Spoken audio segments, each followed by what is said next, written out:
Shalom, shalom, boa tarde. 1º de Nissan, 5.784, a contar da criação. Estamos no dia 9 de abril de 2024, da Era Comum. É a tarde com a Torá, trazendo a Parashá da semana e as suas lições para a nossa vida. Hoje nós estamos no terceiro dia da semana, é o terceiro dia para o Shabat. E nós estamos na nova Parashá. E essa Parashá que nós estamos chama-se Tazria. Tazria, que é a quarta porção no livro de Levítico, e dentro do ciclo 5.784, nós já estamos na 27ª porção dos estudos de Torá. Essa semana nós temos no livro de Levítico, capítulo 12, até o capítulo 13, verso 59, e temos 67 versículos na Parashá Tazria, para o aprendizado, as lições que nós temos aí sobre Tazria. A Parashá, ela começa com: se uma mulher concebe, né, que é Tazria, e dá à luz, né, que é o princípio da nossa Parashá, capítulo 12, né? Então Deus falou a Moshe dizendo, fale aos filhos de Israel dizendo: se uma mulher concebe e dá à luz um menino ou sofre um aborto, ela ficará ritualmente impura por 7 dias, né? No 8º dia, o prepúcio da criança será circuncidado, né? Tratando-se do menino, dentro desse aspecto aqui. Então a nossa Parashá da semana, na nossa introdução, ela traz para nós que logo depois, né, da questão de Tazria, né, que a mulher concebe, dá à luz, aí nós entramos de fato sobre uma doença sobrenatural chamada Tsaraat. Trata-se de uma doença sobrenatural que afligia a pele e as posses daqueles que falavam Lashon Hará. Lashon Hará literalmente significa Lashon Hará, né? Mal ou maldita, né? Lashon, língua, Hará, má, ou maldita, língua má, língua maldita, que fala o que? Maledicência, que está aplicado dentro da questão de fofoca, né? Como a maior parte da Parashá trata das leis de Tsaraat, nós precisamos explicar a conexão entre esta aflição e o nome da Parashá Tazria, que se refere à concepção e ao nascimento. À primeira vista, esses temas parecem contraditórios. Tsaraat é uma condição desagradável que requer total isolamento do acampamento judeu, tal como declara o Talmud. O sofredor de Tsaraat é comparável a uma pessoa morta. É o Talmud Nedarim 64b. Como então isso pode estar conectado com Tazria, né, concepção e nascimento? Um princípio fundamental da filosofia judaica afirma que os castigos administrados pela Torá não pretendem prejudicar a pessoa, em retorno pelo dano que ela causou, mas sim o castigo é principalmente para o benefício do próprio transgressor, como diz Kuzari, capítulo 2, 44, ou Ikrim 4:38. Isso porque o sofrimento causado por um castigo, ele limpa a alma, permitindo que ela se aproxime novamente de Deus, seja neste mundo ou no próximo. Na maioria dos casos, a bondade existente dentro de um castigo, ela não é aparente, e principalmente para aquele que recebe o castigo, não é aparente. Como o sofrimento de Tsaraat, no entanto, fica claro que o castigo é de fato para o seu próprio benefício. A pessoa precisa ficar em isolamento total, e assim ela logo aprende a não falar mais maledicência, simplesmente porque não há ninguém para falar com ela, né? Então, dentro desse aspecto aqui, né, os comentários de Rashi traz para nós que aquele que é cometido de Tsaraat, né, que é uma doença sobrenatural, ela não existe mais, principalmente depois da destruição do segundo templo, né, no ano 69 da nossa era comum, pelas legiões romanas. Essa doença não existe mais. Um outro detalhe também, ela é uma doença sobrenatural específica para o povo judeu, certo? Então isso acontecia somente no meio do povo judeu, não para as nações, certo? Então esse é outro aspecto de Tsaraat. Então, no caso, o sofredor de Tsaraat, nós entendemos que também em outros casos, até mesmo onde isso é menos aparente, os castigos da Torá têm por objetivo ajudar o transgressor a corrigir seu comportamento e começar uma nova vida livre de suas falas anteriores ou faltas anteriores. E é por isso que a nossa paraxá é chamada de Tazria, que é uma referência de concepção e ao nascimento, para nos ensinar que, assim como no trato de Tsaraat, todas as punições da Torá pretendem ajudar a pessoa a ter um renascimento espiritual em sua vida, corrigindo seus erros do passado e começando uma nova existência. Então esse é o objetivo realmente que a Torá traz para nós com referência à questão de castigo. Não é uma punição literalmente, mas é sim um castigo no sentido de fazer a pessoa se aproximar mais de Deus e fazer uma verdadeira techuvá, né? Um retorno a Deus para um verdadeiro e genuíno arrependimento. Porque no sofrimento, no castigo, né, a pessoa ela se aproxima mais de Deus com mais humildade, com mais temor e, obviamente, né, fazendo uma autoanálise e vendo os seus erros e corrigindo os seus erros. Então esse é o objetivo, entre aspas, né, os castigos que a Torá traz, né, exatamente para fazer com que a pessoa possa ter um renascimento espiritual. Por isso a conexão com Tazria, conceber, dar à luz, que é o renascimento espiritual, ok?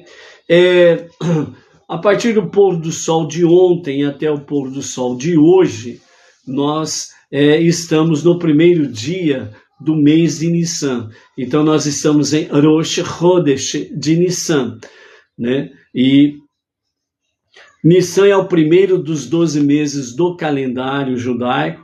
É o primeiro mandamento que foi dado à recém-nascida nação de Israel no Egito, no momento do seu êxodo, no momento da sua redenção do Egito. Nissan começa especificamente com o período de Tekufá. Tekufá significa primavera. Os 3 meses dessa Tekufá, né, são os meses de Nissan, que nós estamos adentrando, o próximo mês Iyar e o seguinte Sivan. E corresponde às 3 tribos do acampamento de Yehudá, Isahar e Zevulun, que se situavam ao leste do acampamento. Na Torá, Nissan é chamado de mês da primavera, que é chamado em hebraico de Chodesh HaAviv. Chodesh HaAviv. Nissan dá início aos 6 meses de verão. Então, os próximos 6 meses é a época de verão em Israel. Ali em Israel e na região é o mês da primavera. São 6 meses de verão, melhor dizendo. E nesse sentido aí, né, então, corresponde a esses 6 meses, correspondem aos 6 níveis de luz direta no serviço divino, que é o despertar de cima, né, a presença divina, trazendo o céu para a terra. Há uma alusão a isso ao nome Aviv, que começa com as 2 letras do Aleph Beit, ou seja, do alfabeto hebraico, o Aleph e o Bet, ou Vet, né? Então, Aviv, O A corresponde ao Aleph, e o V de Aviv corresponde à segunda letra do alfabeto hebraico, né? Que é o Beit. Com o dagesh no meio da letra, fica Bet. Sem o dagesh, sem o ponto no meio da letra, ela serve como Vet, né? Então, a segunda letra do alfabeto hebraico pode ser como Bet ou Vet. E no caso específico aqui, né, Aviv. Então, a primeira letra A é de Aleph e a segunda letra V é o Vet, a segunda letra do alfabeto hebraico, né? Então, por isso, começa de uma ordem direta ou uma ordem reta, né? Aleph Beit, né? A questão do alfabeto em si. Refere-se Nissan como mês da redenção, segundo a opinião dos nossos mestres, dos nossos sábios. Em Nissan, nossos antepassados foram redimidos do Egito. E em Nissan seremos redimidos, né? Segundo o tratado de Rosh Hashanah 11a, né? A redenção, né? A revelação de Mashiach para a redenção final, ela começará em Nissan, ok? Dentro desta visão. Nissan também é um mês de milagres, né? No hebraico, milagres, plural, é Nissim, Nissim. O fato do nome Nissan possuir dois nuns, né? Nissan, a primeira letra N, Nun, e a última letra Nissan, né? Vem o Nun. Então tem o Nun na palavra, a primeira letra e a última letra. Então esses dois Nun, né? Sugere, segundo os nossos sábios, no hebraico, Nisei, Nissim, Nisei, Nissim, que significa milagre dos milagres, né? E sobre a redenção do futuro, então é declarado como os dias de vosso êxodo do Egito. Eu revelarei a ele maravilhas, né? Então é a redenção das redenções, né? Que o povo judeu vem passando através desde os dias da redenção do Egito.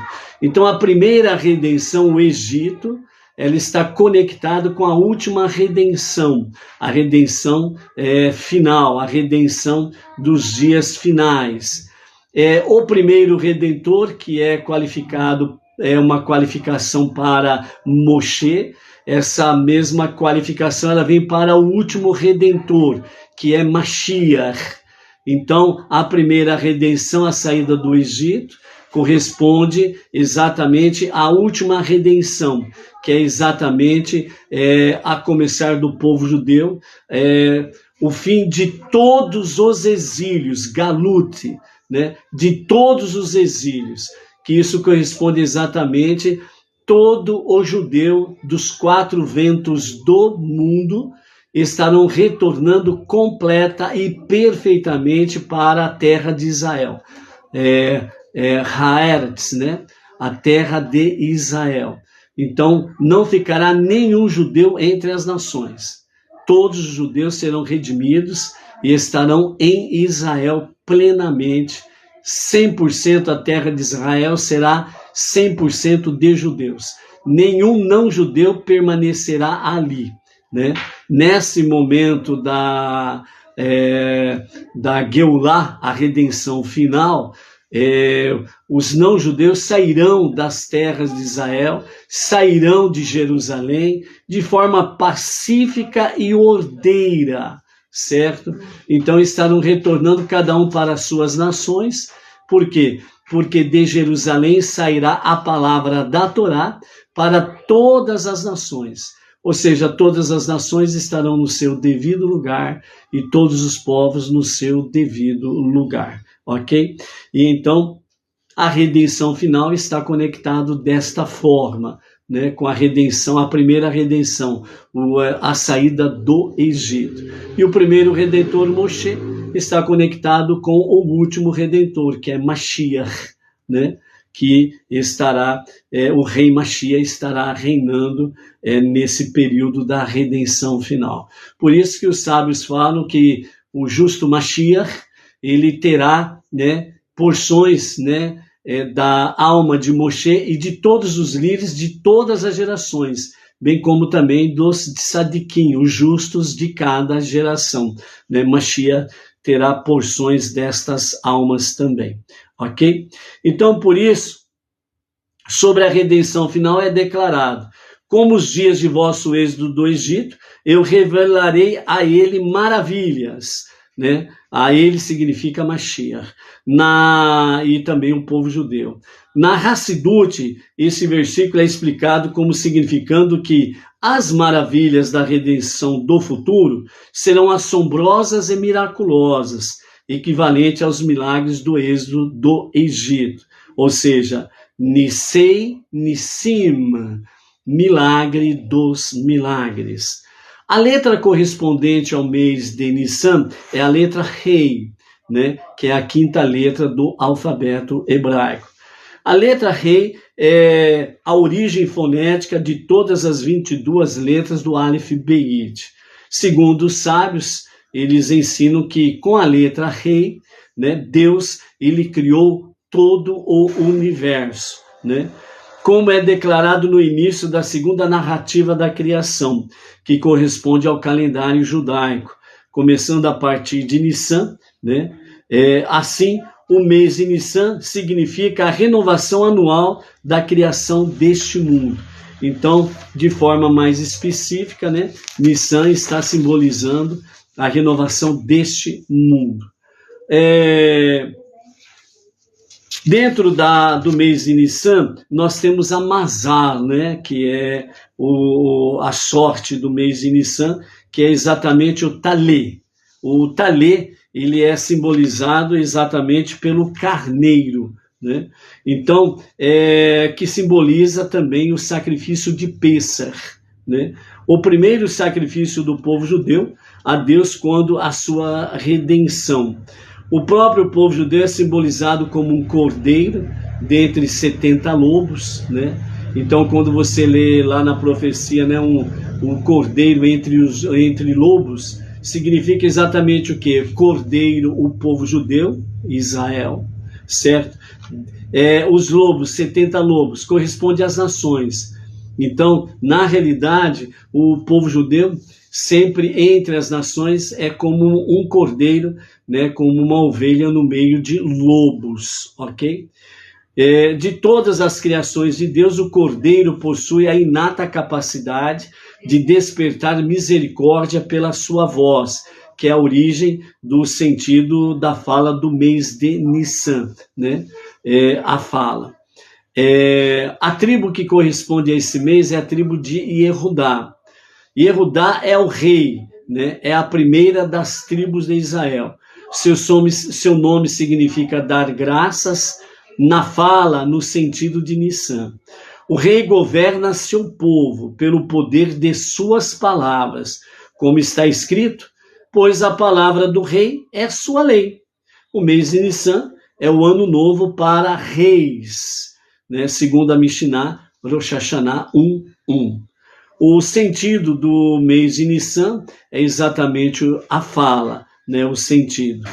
Então, o sentido da fala, ela sugere a capacidade da pessoa de expressar seus mais profundos sentimentos e opiniões ao próximo. Todas as formas de expressão são referidas genericamente como fala.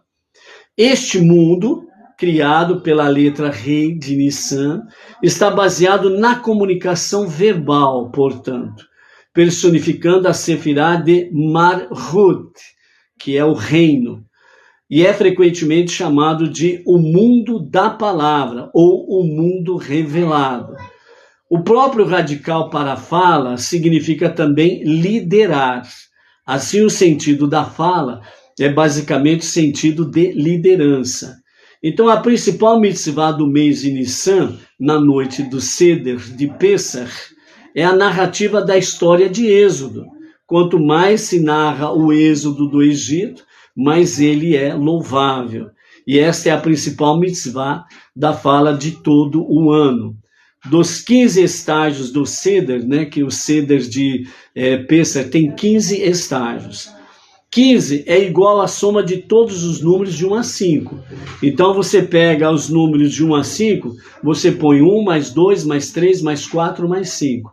1 mais 2, 3, mais 3, 6, mais 4, 10, mais 5, 15 é o total. Então, por isso, né, o Seder de Pessach, né, que está conectado diretamente à primeira redenção, né, do Egito, no caso específico, ela tem 15 estágios. Está conectada exatamente com rei, né, o poder da fala em que Deus criou todas as coisas. No alfabeto hebraico, a letra rei, ela tem um valor numérico 5, certo? O estágio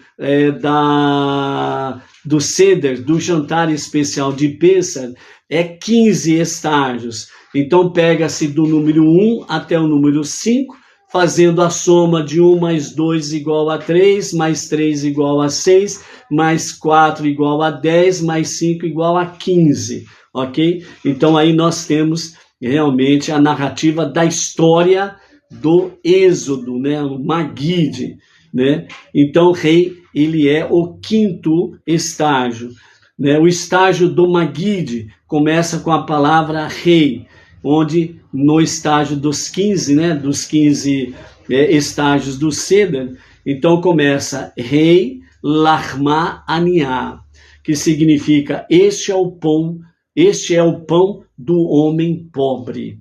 Então a redenção do Egito, né, o estado existencial de confinamento, a incapacidade de expressar realmente a si próprio, todos os exílios são referidos como o Egito.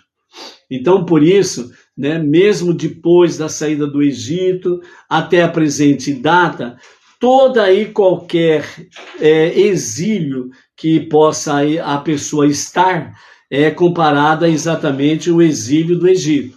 Por isso que se fala muito que precisa se libertar do Egito, porque é um exílio. Então, com o Egito pode ser quem? O seu ego, pode ser o seu sabor, você gosta de fazer fofoca, Lashon Hará, língua má, língua maldita, né? O mês de Nissan, nós estamos nessa semana conectado com a Parashá Tazria, que tem a doença sobrenatural, Tsaraat, que é provocada exatamente pela questão da fala. Quando a fala é má, quando a fala é negativa, quando a fala vem pela fofoca, pela maledicência, então, né, até o ano 69 da nossa era comum, né, o povo judeu era acometido por Tsaraat, aquele que cometia Lashon Hará, a língua maldita, a língua má, o fofoqueiro, né? Então, ele tinha esse problema. Então, aqui nós temos exatamente a questão de que o exílio, né? Ou seja, o exílio do Egito, né? A pessoa precisa ficar livre. Então, isso traz para nós ensinamentos, né? Mesmo para judeus e não judeus, mesmo depois da destruição do segundo templo, que a doença de Tsaraat não existe mais, mas o ensinamento, ele é claro, ele é objetivo, no sentido de que realmente nós não podemos cometer Lashon Hará, maledicência, fofoca, diz que, blá, blá, blá, e por aí afora vai. Por isso que Lashon Hará, de forma simples e objetiva, significa língua maldita, né?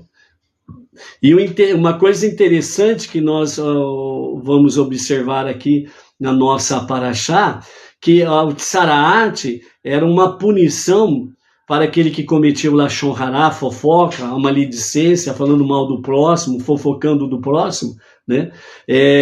Era um castigo para aqueles que cometiam de forma involuntária. Aquele que fazia por um descuido, por uma falha momentânea. Ele não fazia por maldade. Ele não fazia fofoca porque ele gostava de fofoca. Então imagine, se um ato involuntário vinha o castigo de Tsaraat, imagine então aquele que gosta de fazer fofoca, né? Entre aspas, né? entre aspas, né? Então esse pega fogo mesmo, né? Esse é queimado vivo, né? Como diz o outro, né? É queimado vivo nas suas entranhas, né? É realmente aquele sabor amargo que desce goela abaixo depois que comete um ato, né? Principalmente quando é voluntário, né? Faz por maldade, faz porque quer, etc. e tal. Então é um perigo. Se para o involuntário há um castigo, imagine para aquele que faz porque gosta de ser um lachon rarento, né? Por assim dizer, né? Que gosta de uma fofoca, de falar, aquele que gosta de ouvir a fofoca, né? É um perigo isso daí. E é por isso, amados, que entre várias exortações que é dita no meio judaico e no meio não judaico, que a partir do momento que se abraça a fé monoteísta com fundamento judaico e orientação rabínica, uma das grandes advertências para judeus e não judeus é: não faça lashon hará. Esse negócio de fofoquinha é um perigo, é uma brecha que não tem tamanho para o adversário enfiar o rabo no meio e fazer realmente uma desgraça na vida das pessoas. Então, por isso, né, onde tem reuniões, onde tem 2 ou mais pessoas reunidas, não deixe a fofoca entrar, porque aí você estará abrindo as portas para o inferno, no modo de dizer, porque a sua vida vai virar um inferno, a vida de quem está ouvindo vai virar um inferno, e poderá também, de quem você estiver falando, pode também virar um inferno a vida daquela pessoa, porque você está lançando sobre aquela pessoa maldições, em vez de lançar bênçãos. Então, por isso, cuidado com lashon hará. Então, dessa forma, né, todos os exílios são referidos como ao Egito, e quando se fala sobre a questão de se libertar, redenção do Egito, isso significa liberdade da fala. Então, nós precisamos, numa mensagem objetiva, né, nós precisamos ser livres plenamente do lashon hará. Liberdade da fala, para que nós tenhamos a verdadeira liberdade da fala, para podermos falar aquilo que é bom, positivo, que edifica, que está sempre conectado com a Torá e com as 7 leis de Noah. Então, esse que precisa ser o nosso objetivo. O controlador do mês de Nissan é o pé direito. Assim como falar significa liderar, assim também o caminhar com o pé direito, o pé da confiança, o pé da segurança, dirige e controla o sentido da fala da pessoa, como se diz: andarilhos a caminho, falai, como está escrito em Juízes capítulo 5, verso 10, que é o cântico de Débora, né? Ou Devorá, né? Falar palavras da Torá enquanto caminhando na trilha inspira novo entendimento rumo aos segredos da Torá. E assim descobrimos que muitos dos segredos do sagrado Zohar foram revelados no contexto de caminhando na trilha. Então, essa mensagem de Juízes 5:10, o cântico de Débora, né? Ou Débora, né? É exatamente: andarilhos a caminho, falai. Falai as palavras da Torá, né? Falai as palavras das 7 leis de Noah, ok? Então, esse daqui é para nós, de fato, né? O nosso objetivo que nós precisamos ter, livre do exílio, né? Do Egito, no caso específico, livre do lashon hará, para que sejamos verdadeiramente livres para podermos falar as palavras da Torá e das 7 leis de Noah, ok? Amanhã nós estaremos trazendo 12 fatos sobre o mês de Nissan, né, que todos nós precisamos saber sem sombra de dúvidas, ok? Baruch Hashem. O nosso Shalom Shalom vai para o Pedro Marçal, lá em Portugal, a Sônia Maria de Souza, em Tangará da Serra, Mato Grosso, a Eliana Ferreira, Nova Friburgo, Rio de Janeiro, Emirton de Araújo Carvalho, Brasília, Distrito Federal, a Miriam Costa, Belém do Pará, Ime Rios Cross, de Houston, Estados Unidos, Alexandre Pereira Bentes, de Belém do Pará, Vera Cariri, João Pessoa, Paraíba, Luiz Loyola Soares, de Quebra-Ponte, lá em Maranhão, J. Medeiros, de Coxim, Mato Grosso do Sul, Rodrigo Macedo, Natal, Rio Grande do Norte, Nivaldo Caetano, São Paulo, Cátia Oliveira, São Paulo, capital, Paulo Fialho, Arcos, Minas Gerais,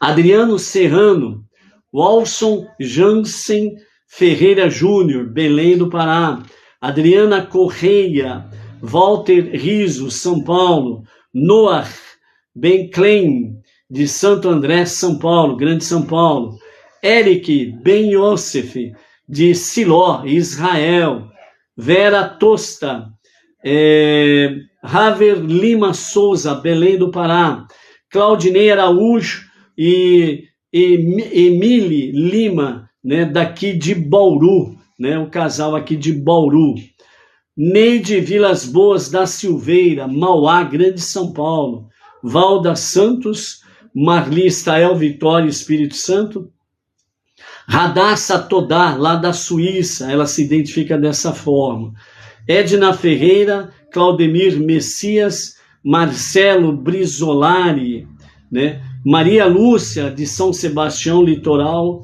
aliás, a Maria Lúcia, a Malu, lá de São Sebastião, Distrito Federal, a Rosane Brasil, Mulo Guest, né? Ou Mulo Geste, aqui de Bauru também, Sid Clay e a Sid Clay Viana, também são alguns aqui dos nossos seguidores em A Tarde com a Torá. Temos aí a Miriam Barros, também de Brasília, a Ana Paula de Arruda, né? Ainda não gravei a sua cidade, Ana Paula, a Vânia Ivonete Maria da Silva, Recife, Pernambuco, né? A Vânia Ivonete, ela para não deixar eu mudá-la de cidade, ela sempre coloca lá Recife, né? Então não tem como mudá-la de cidade, né? Então, Vânia Ivonete, Recife, Pernambuco. A Maria Soares também sempre coloca lá Campinas, né? Para que eu não venha mudá-la de cidade também, né? São Paulo, né? Grande São Paulo. A Ana Paula de Arruda, São Paulo, capital, Baruch Hashem, né? É isso daí. Então, tá bom, né? E vamos em frente na nossa paraxá da semana. Já fizemos a introdução sobre a questão da introdução da nossa paraxá Tazria e a conexão com Saraat, né? Então, Tazria começa a nossa paraxá sobre a questão da mulher que concebe, né? Que dá à luz, né? A uma nova vida e ela precisa ficar recolhida por um período, né, para que ela possa se purificar durante esse período dela. Quando a mulher ela dá à luz a um menino, ela fica 33 dias, né, se não me falha a memória,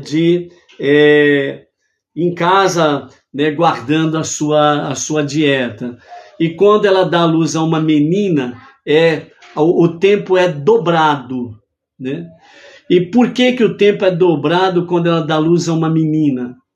Porque quando ela dá luz a uma menina, ela está gerando uma vida, e somente a mulher é a que mais se aproxima realmente da divindade, né, de Deus, porque só Deus que tem o poder de criar, e ele concedeu à mulher esse privilégio de dar à luz a uma vida. Então, por isso que quando ela dá à luz a uma menina, o período de recolhimento da dieta dela é dobrado. Por quê?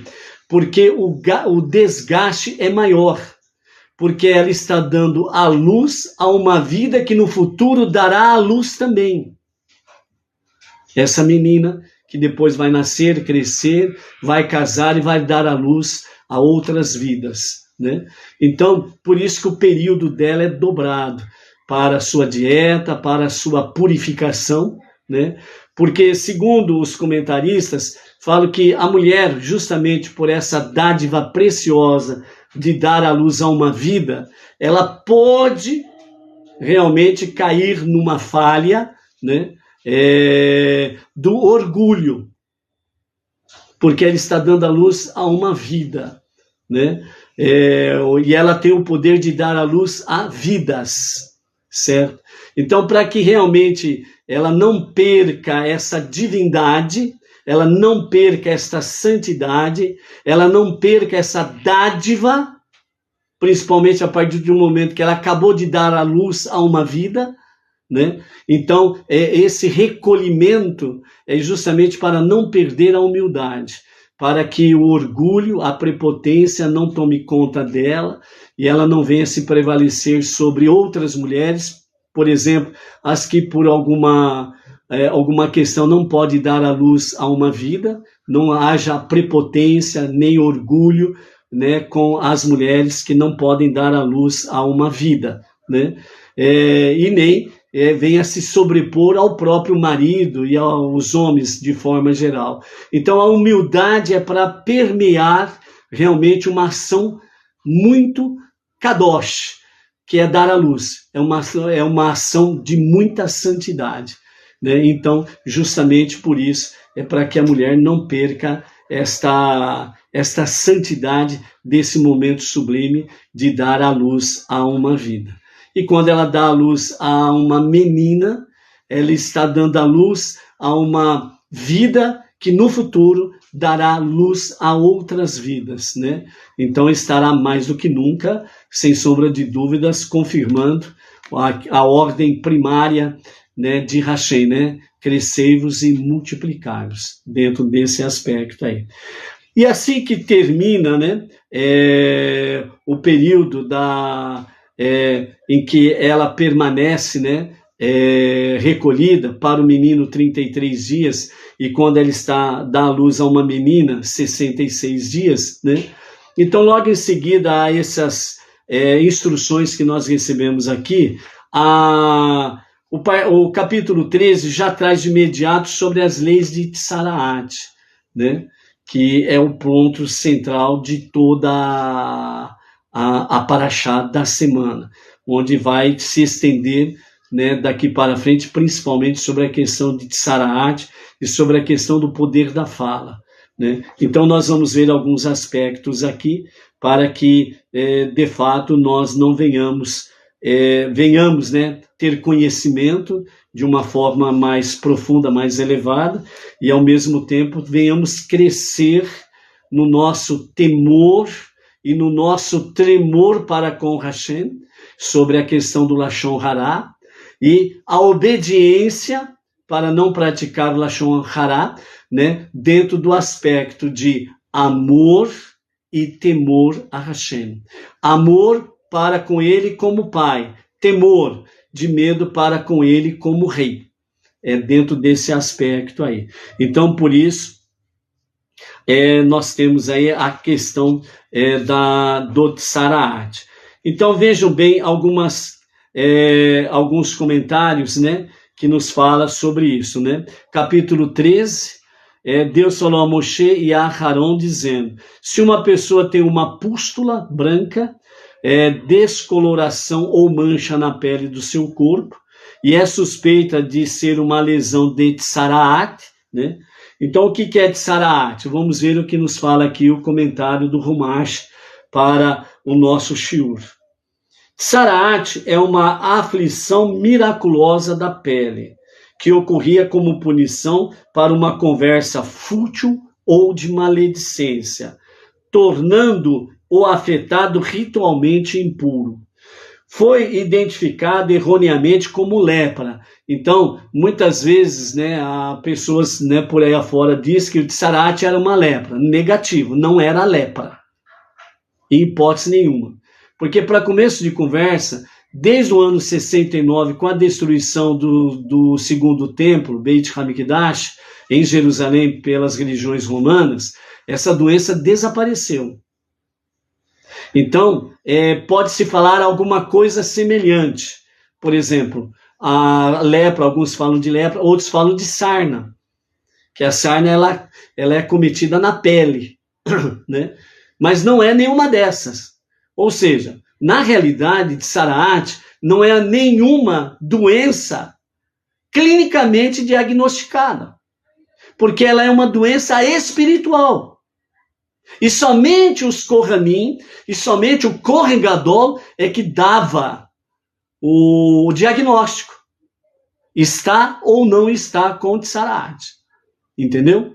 Então, por isso, dentro desse aspecto aqui, Tsaraat é uma doença miraculosa, que não existe mais. Ok? Então, ela foi identificada, né, erroneamente como lepra, que é uma infecção bacteriana, mas na realidade, Tsaraat é uma aflição totalmente sobrenatural e não contagiosa, que afetava vestimentas e as moradias, bem como as pessoas que praticavam Lashon Hará, a língua maldita, né? A fofoca, a maledicência, né? Fofoca é ficar falando mal dos outros. Maledicência é procurar colocar pessoas contra aquele alvo, aquele objetivo. Maledicência. Então, duas ou mais pessoas reunidas começam a falar mal de uma pessoa que não está presente. Mas o objetivo de quem está fazendo maledicência para os ouvintes é para que elas fiquem contra aquela pessoa, sem nenhuma prova de mal. Sem nenhuma prova de que aquela pessoa não vale nada, não presta, fez alguma coisa errada, etc, etc, etc. E mesmo que tivesse prova, não é para falar. Ponto final. As pessoas precisam entender que quando se reúne duas ou mais pessoas, não é para fazer fofoca nem maledicência. É para falar palavras de Torá, palavras das 7 leis de Noa, palavras que edificam, boas palavras, palavras positivas. Então, duas ou mais pessoas não é para se reunirem para ficar com fofoca ou com maledicência, certo? Então, é uma doença que ela atingia quem praticava Tsaraat, né? Aliás, quem praticava Lashon Hará era cometida de Tsaraat, certo? Então, voltando aqui no capítulo 13, né? Se uma pessoa, verso 2, se uma pessoa tem uma pústula branca, descoloração ou mancha na pele de seu corpo, e é suspeita de ser uma lesão de Tsaraat na pele de seu corpo, ela será trazida a Aharon, o Kohen Gadol, ou a um de seus descendentes, que são os Kohanim, os sacerdotes, para ser examinada. E o sacerdote, verso 3, e o sacerdote examinará a marca na pele do seu corpo. E se ao menos 2 pelos na marca embranqueceram, e a marca parece branca, como se tivesse penetrado na pele, então ela é uma genuína lesão de Tsaraat. Logo que o sacerdote examiná-la, ele a declarará ritualmente impura. Ok? Nos demais comentários sobre essa questão da tal de lesão na pele, né? A marca parece branca, como se estivesse penetrado na pele. Para você ter uma ideia como que o Kohen Gadol ou os Kohanim, eles identificavam Tsaraat, é só você ter uma ideia do bebê que acabou de nascer. O bebê, quando ele acaba de nascer, você observa que a pele dele é branca, quase transparente ou quase totalmente transparente. Então dá para ver as veias da criança, etc. e tal. Então essa pele bem esbranquiçada do bebê é exatamente essa mancha que fala aqui. Então quando o Kohen Gadol ou os Kohanim viam isso, então eles já diziam que aquela pessoa estava contaminada realmente por Tsaraat e ela era declarada ritualmente impura. Ou seja, ela cometeu uma falha de fazer Lashon Hará. Vamos ver mais aqui aos comentários aqui.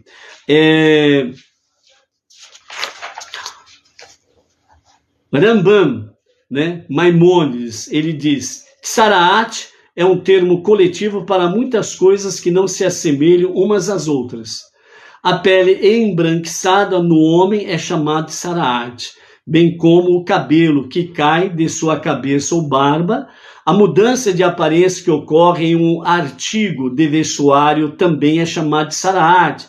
E a mudança da aparência que ocorre em uma casa também é chamada de Tsaraat. Ou seja, a pessoa que cometia Lashon Hará, então a casa dela começava a aparecer manchas brancas, as roupas dela começavam a aparecer manchas brancas, e os artigos, né, os móveis da sua casa começavam a aparecer manchas brancas. Segundo Rashi, né, e outros comentaristas, falam que, primeiramente, essas manchas apareciam exatamente na casa, nos objetos e nas vestes, e não na pele da pessoa. Isso era um sinal para que ela viesse a fazer Teshuvá, um retorno a Deus para um verdadeiro e sincero arrependimento. Então, se aquela pessoa que praticou Lashon Hará, ela fazia Teshuvá, então as manchas, elas paravam de aparecer, e elas automaticamente não apareciam no corpo da pessoa que estava cometendo Lashon Hará. Por quê? Porque ela fez Teshuvá. E aí então o Kohen Gadol ou um Kohen iria até a casa da pessoa para poder analisar as manchas, né? E ali, como a pessoa fez a Teshuvá, as manchas automaticamente começavam a se modificar, voltando à aparência natural das paredes, móveis, roupas, etc. E aí, quando então o Kohen Gadol ou o Kohen, um Kohen, ia lá e analisava, então ele diria se a casa e os móveis e as vestimentas e ainda estavam com Tsaraat ou não. Então aí os Kohanim, eles declaravam que aquela casa, como tudo que está nela, estava impura ou pura, ritualmente impura ou ritualmente pura. Se tivesse ritualmente impura, a pessoa não podia adentrar a casa, tinha que esperar mais uma semana, certo? E voltava ali um dos Kohanim, e ali então ia analisar se as manchas tinham se alterado para melhor, voltando ao aspecto natural, né, dos objetos em si. Então ali o Kohen declarava que a casa e todos os utensílios, objetos, roupas, etc. e tal, estão ritualmente puras. Aí então o morador voltava a habitar no interior da sua casa. Isto antes de a pessoa ser acometida na sua própria pele, certo? Na sua própria pele. Por quê? Porque ela fez Teshuvá. Então, qual era o remédio para quem estava cometido de Tsaraat? O único remédio viável era Teshuvá. Um retorno a Deus para um verdadeiro e genuíno arrependimento. Às vezes você pode dizer assim, pô, isso é fácil, pô. Eu pinto 7, eu pinto os canecos, depois eu dou uma de santinho e me arrependi. Negativo. Porque exatamente por ser uma doença sobrenatural, o juízo estava com Deus. Se a pessoa fizesse uma Teshuvá parcial, meia boca, como diz no ditado popular aí, Deus estava vendo o que ia pelo pensamento da pessoa, pelo seu coração. Então as manchas, em vez de diminuírem, elas iriam crescer. E se ele continuasse nessa Teshuvá de meia boca, né, parcialmente arrependido, né, começaria a manifestar na própria pele da pessoa. E aí ela também seria considerada ritualmente impura, e ela teria que ser retirada do acampamento e ficar em isolamento completo, fora do acampamento. Ninguém poderia conversar com ela. Ninguém poderia se aproximar daquela pessoa. Ela ficava totalmente isolada. Os familiares poderiam levar mantimentos, alimentação, etc., toda para ela. Só que tinha que levar até um ponto, bem longe da pessoa, no seu isolamento, deixava ali a alimentação, e dali os familiares retornavam para o acampamento. Depois que elas retornavam para o acampamento, então aquela pessoa que estava no isolamento, ela iria até aquele ponto onde foi deixado os alimentos, certo? E ela pegava dos alimentos e voltava para o seu ponto de isolamento. E ali ela se alimentava normalmente, certo? Por quê? Porque a doença era sobrenatural e ela não era contagiosa. E por que isso? Porque a pessoa que estava no isolamento, ela não podia se comunicar com ninguém. Ela tinha que ficar em completo isolamento. Por quê? Porque é a forma, o castigo, lembra que nós falamos ali na introdução? Que o castigo, segundo a Torá, que o castigo que Deus envia não é para uma punição literalmente falando, mas é para o refinamento. Então é exatamente isso. A pessoa no seu completo isolamento, sem poder ter contato com seus familiares, sem ter contato com as pessoas que ama, sem poder ter contato com seus amigos, parentes e companhia limitada.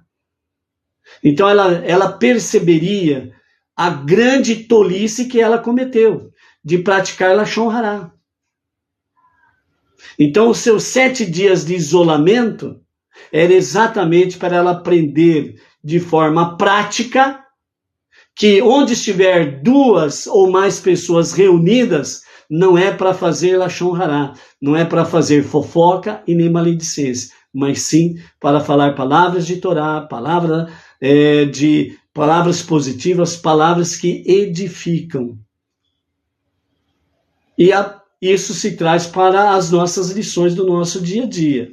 Não temos a Tsaraat, porque a Tsaraat é uma doença típica exclusivamente do povo judeu, certo? Não era para as nações, não era para os não-judeus, é para o povo judeu.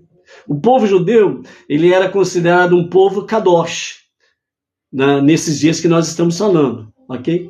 Então, por serem considerados um povo kadosh, então, o princípio era que cometiam Lashon Hará exatamente por um descuido, uma falha. E essa falha era exatamente um bloqueio espiritual. No seu interior, houve um bloqueio espiritual que fez com que ela viesse cometer essa falha. E a partir do momento que Deus envia um sinal para ela, a casa, uma parede da casa, um móvel da casa, uma peça de roupa, aparece uma mancha misteriosa embranquiçada, certo? Então, é para ela exatamente colocar a mão na consciência e falar, peraí, eu cometi Lashon Hará. E se eu não me corrigir, se eu não abandonar, isso vai contaminar toda a casa, todos os móveis, todas as roupas, e também vai contaminar a mim. Então, era levada a techuvá. Então, por isso, a punição não é para destruir, arrasar, né, a pessoa, mas o castigo em si, que nós identificamos dessa forma, né, porque aquilo que não nos é agradável parece um castigo. Então, esse castigo, entre aspas, é exatamente para que nós retornemos a um refinamento espiritual, coloquemos a mão à consciência, para que não venhamos cometer estes deslizes, entre eles a questão do Lashon Hará, ok? Maimônides ainda diz assim, esta mudança que acontece em roupas e moradias e que a Torá chama de Tsaraat, não é um fenômeno natural, mas um sinal milagroso e extraordinário, né? Então, mais uma vez, temos aqui. O Kli Yakar, ele comenta da seguinte forma, o fato de Tsaraat, de roupas e moradias ser claramente sobrenatural, sugere que a Tsaraat de pele seja sobrenatural também, né? Então, por isso a questão sobrenatural. O que causa Tsaraat, Maimônides comenta: ao povo judeu foi dado esse sinal milagroso e extraordinário para eles se cuidar de falar lashon hará, fofoca, maledicência. Se uma pessoa falar lashon hará, as vigas de sua casa se alterarão. Se a pessoa parar, então a casa ficará pura novamente. Mas se ela persistir em sua maldade, até que a casa seja demolida, então os artigos de couro de sua casa, onde ela se senta e deita, serão também afetados, serão também contaminados. Se ela se arrepender, eles serão purificados, então a sua casa não será destruída, certo? E também não será queimada as suas roupas, os seus móveis e utensílios, etc. e tal. Mas se ele permanecer em sua maldade, a ponto de eles serem queimados, então a roupa da pessoa será afligida. E se ela se arrepender, suas vestes serão purificadas. Mas se ela persistir em sua maldade, o ponto de suas roupas serem queimadas, sua pele será afligida. E então ela cairá em desgraça e terá de ser isolada do público, até que deixe de se ocupar com a fala perversa, o escárnio e a fofoca.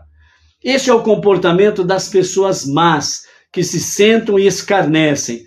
Primeiro, elas falam tolices. O que significa primeiro elas falam tolices? Primeiro, elas falam coisas que não têm nem pé nem cabeça. Tolices. Só baboseira. É aquela famosa conversa fiada. Não tem sentido em nada. Então, primeiro começa dessa forma. Depois, então começa a falar mal de pessoas íntegras. Depois elas falam mal dos profetas. E depois elas procuram erros em suas palavras, o que eles falaram. E isso conduzirá a uma negação de Deus e dos princípios da fé. Então veja o caminho daquele que pratica lashon hará. Fofoca, maledicência, escárnio, fofoca. Então vejam bem, aplicando isso para a nossa vida, Benei Noah. O aprendizado, a lição para nós, que precisa ser realmente real, a lição e ensinamento. Se você gosta de fofoca, você está no caminho errado. O monoteísmo com fundamento judaico e orientação rabínica é um caminho sério a ser seguido. Se você gosta de fofoca, você está no lugar errado. Você está no caminho errado. E você estará realmente aumentando sobre a sua cabeça brasas de fogo de juízo na tua cabeça. Para você, para a sua família, para as suas posses. Não restam dúvidas. Não restam dúvidas.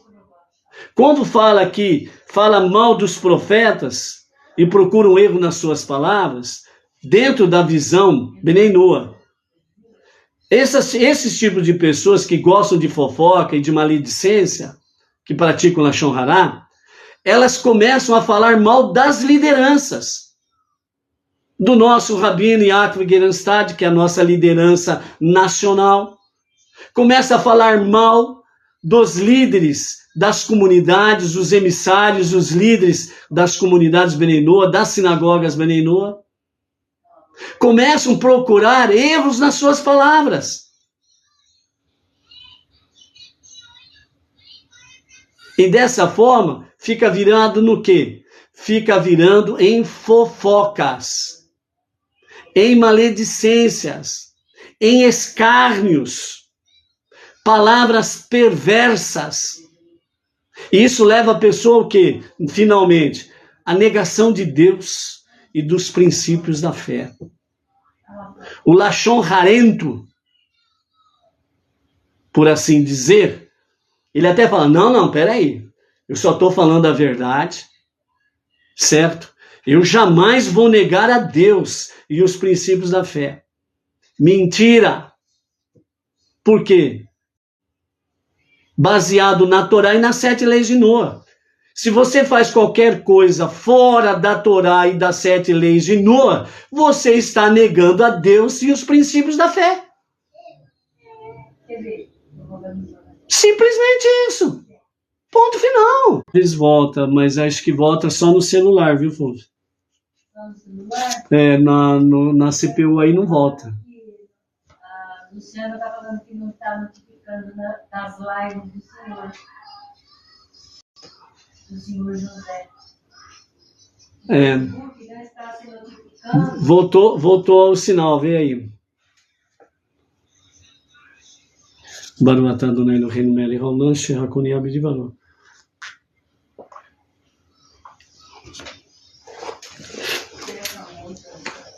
Baruch Hashem, voltou o sinal, vamos em frente, ok? O nosso Rebbe Menachem Mendel, falando sobre essa Parashá, né, sobre Tzaraat, ele nos fala sobre a questão de curar falhas inconscientes, ou do subconsciente. Então diz assim, se o indivíduo desenvolver certos tipos de lesão na pele, deve ser levado a Arão, o sacerdote, para determinar se ele está sendo afetado por Tzaraat, ok? Então, os primeiros tipos de Tzaraat que a Torá menciona são aqueles que parecem na pele de uma pessoa. A pele é a capa externa de nosso corpo, portanto, esse tipo de Tzaraat se refere a uma imperfeição em nosso comportamento exterior.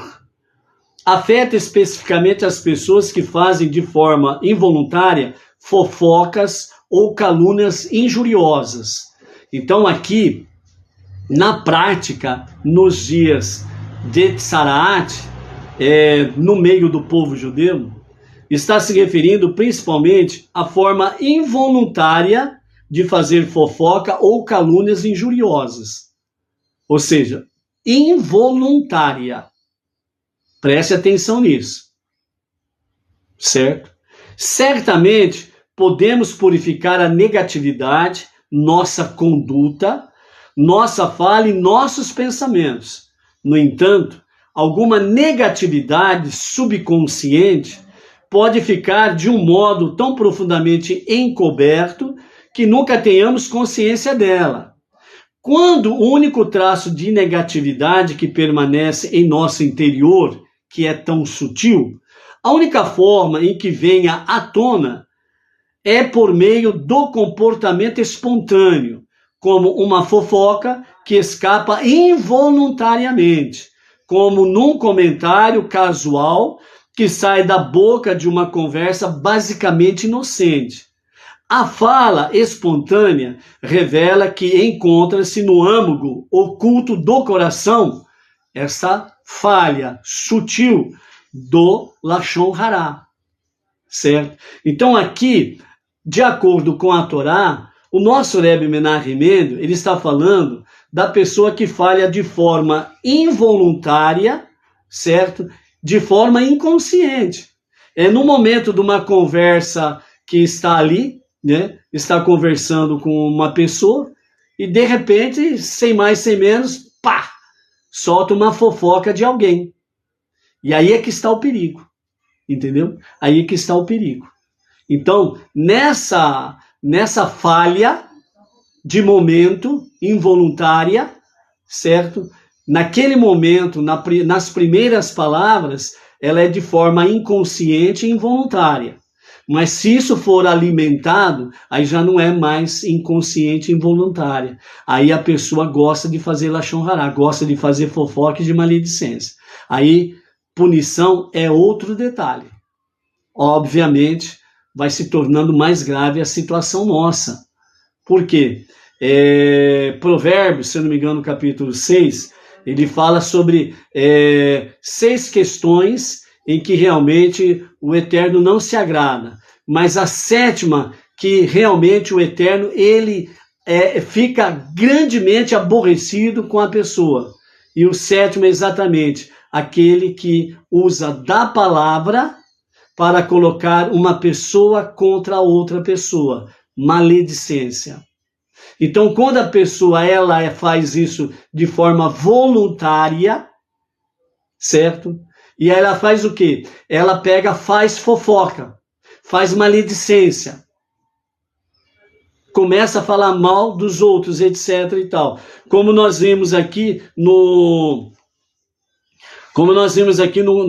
comentário de Maimônides, né? O comportamento de pessoas más que se sentam e escarnecem, primeiro elas falam tolices, e então isso as leva a falar mal do íntegro, da pessoa íntegra, e então elas falam mal dos profetas e procuram erros em suas palavras. E isso conduzirá a uma negação de Deus e dos princípios da fé.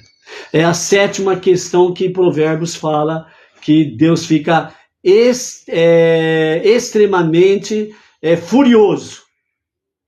É uma pessoa que faz maledicência, que faz lashon hará, que procura jogar uma pessoa contra a outra, fazer fofoca de pessoas. Esse que é o perigo. E é isso que realmente, especificamente no meio Benei Noach, tem que ser abolido, extinto. Precisa tomar muito cuidado com isso, certo? Para que realmente as bênçãos de Hashem sejam realidades. Então, por isso, a fala espontânea, quando vem as primeiras palavras do lashon hará, ela demonstra que algo está bem oculto no coração da pessoa. E como de forma sutil, ela deu à luz. Agora, ela deu à luz de forma espontânea, só ela pode corrigir. Ela fala, epa, eu falei o que não devia falar. Para por aqui, ponto final. Ponto final. Ela se corrige e ela continua na bênção com Hashem. Mas se ela começa a alimentar aquela fofoca, aquela maledicência, e vai dando asas à imaginação, e vai falando coisas injuriosas, etc, etc, etc, como já falamos até aqui, aí já muda o aspecto da coisa. Como diz Provérbios, Deus fica extremamente aborrecido com as tais pessoas. Na época do Mishkan e do templo, Deus mostrava às pessoas essa pequena imperfeição de caráter, afligindo-as com Tsaraat. Apesar de hoje em dia não dispormos desse sinal evidente, ainda podemos registrar os deslizes da nossa língua e vê-los como indícios que nos ajudam a realizar o nosso refinamento de caráter. Então, as primeiras palavras servem para que nós venhamos refinar o nosso caráter e não alimentar ainda mais a maledicência dentro desse aspecto aí, ok? Então, dentro desse sentido, né, para finalizarmos, que é o tema do nosso shiur, né, Tsaraat, o bloqueio espiritual, então o nosso Rebbe Menachem Mendel, ele nos ensina da seguinte forma: se uma mancha branca aparece à pessoa, deve mostrá-la ao sacerdote, para ele determinar se ela está afetada por Tsaraat. Quando Deus provoca o surgimento de Tsaraat no corpo de uma pessoa, ela o faz de forma limitada. Aliás, ele o faz de forma limitando a circulação de sangue em uma área específica da pele, o que a torna a sua coloração branca. Este bloqueio na circulação é o sintoma físico que corresponde a um bloqueio espiritual semelhante. O bloqueio espiritual que produz a Tsaraat física acontece quando os nossos sentimentos de inspiração espiritual não nos tornam humildes como deveríamos ser. Em vez de nos convertermos em melhores pessoas, de maior consciência de Deus, infla o nosso ego. O nosso ego é que domina. Esta sensação exacerbada de nossa autoimportância intoxica-nos com arrogância e demasiada autoconfiança. Se não a controlamos, esta pretensão de superioridade moral pode nos corromper de muitas maneiras. Portanto, é importante assegurarmos-nos de que esse tipo de bloqueio espiritual não ocorra em nossas vidas e que a inspiração espiritual nos torne sempre pessoas humildes e se expresse em nossa consideração e preocupação com os nossos semelhantes, com o nosso próximo. Entendeu? Então, por isso, amados, o Lashon Hará é um grande mal que sempre permeou, né, o povo judeu e o povo não judeu. E era motivo realmente de Tsaraat, né, para aquele que praticava, era um castigo para que ele pudesse ver os sinais e pudesse refinar o seu caráter. Hoje em dia, desde o ano 69 da nossa era comum, não tem Tsaraat, por causa da destruição do segundo templo. Mas nós sabemos realmente as sequelas do nosso Lashon Hará. Quando você fala mal de alguém, quando você faz fofoca contra alguém, quando você acusa de forma injusta alguém, mesmo que você acuse uma pessoa dizendo que tem provas, mesmo assim você não pode expor aquela pessoa em público. Entendeu? Então vejam bem como que é muito delicada essa situação, como que Deus trata disto. Por quê? Porque o ser humano, seja ele quem for, ele tem no seu âmago uma centelha divina. Ele tem uma parte de Deus nela. É justamente para isso que nós precisamos olhar, para que nós possamos amadurecer realmente o nosso caráter e não venhamos cair no Lashon Hará, na maledicência, na fofoca, na injúria ou qualquer coisa semelhante. Por isso, Levítico 19:18 é muito claro. Amarás o teu próximo como você ama a si mesmo. Ponto. Simplesmente isso. Entendeu? Por isso, seja forte. Não faça Lashon Hará. Não deixe com que os seus ouvidos ouçam Lashon Hará. Não deixe que adentrem na sua casa pessoas que gostam de fofoca e maledicência. Seja educado com pessoas que são educadas e que respeitem você como próximo. Que respeite outras pessoas como próximos. Seja bem educada com aqueles que vêm ao seu encontro para trazer coisas boas, positivas, princípios de fé, princípios da Torá, princípios das 7 leis de Noa, para fortalecer a sua jornada monoteísta com fundamento judaico. Qualquer outro tipo de pessoa, a porta é a serventia da casa. Tchau.